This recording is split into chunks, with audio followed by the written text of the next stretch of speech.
Mayong buntag mga farmers. Karon kay holiday man atong gipaymuslan ang panahon niata sa tuang garden. Mao nga niya ga harog ta.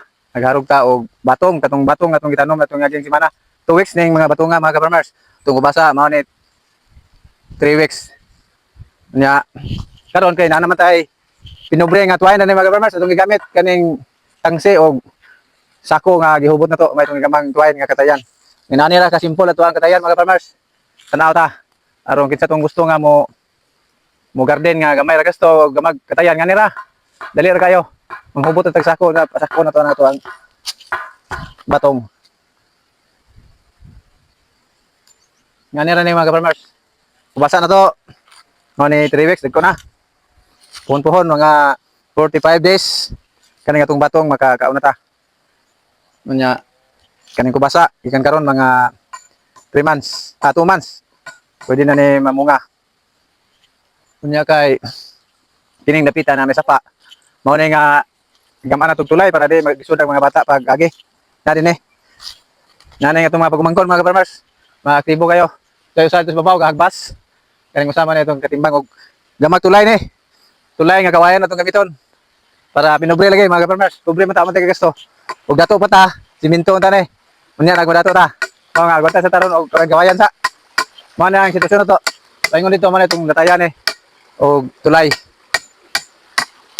Okay mga farmers, kay magpadayon may gama sa mga tulay nga kawayan.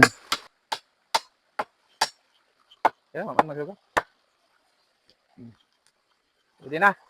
Pwede na mo saka si Bikman, no? Okay na ba mga farmers? Okay. Padayon tagama. Paingon dito.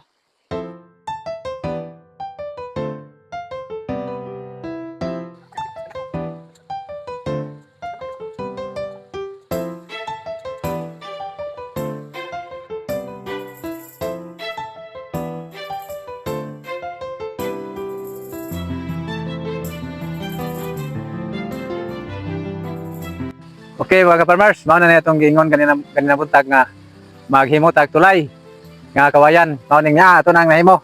Nahinay ta basin og mahuman ni itong mga sunod adlaw. Basta niya nakita na nato nga gisugdan na ato ang pag-construct ng atong tulay nga kawayan. Uban sa itong mga duha ka pagumangkon nga mga tugihan pud bao probiyag. Okay kay hapon naman maghinahinay tag balik sa atong trabaho kay ron na ugi mangaling ni mahuman kay ugma trabaho na pud ta sa opisina. Basin sa sunod Sabado ato ning matiwas mga ka-farmers. Unya sa ato nang gingon atangan nato sa matag semana kay naatay kalihukan matag semana mag-update sa atong mga tanom og dinhi na lang kukutob kini si Bikman ang inyong kaalyado sa pagpanguma. Daghang salamat og bye-bye.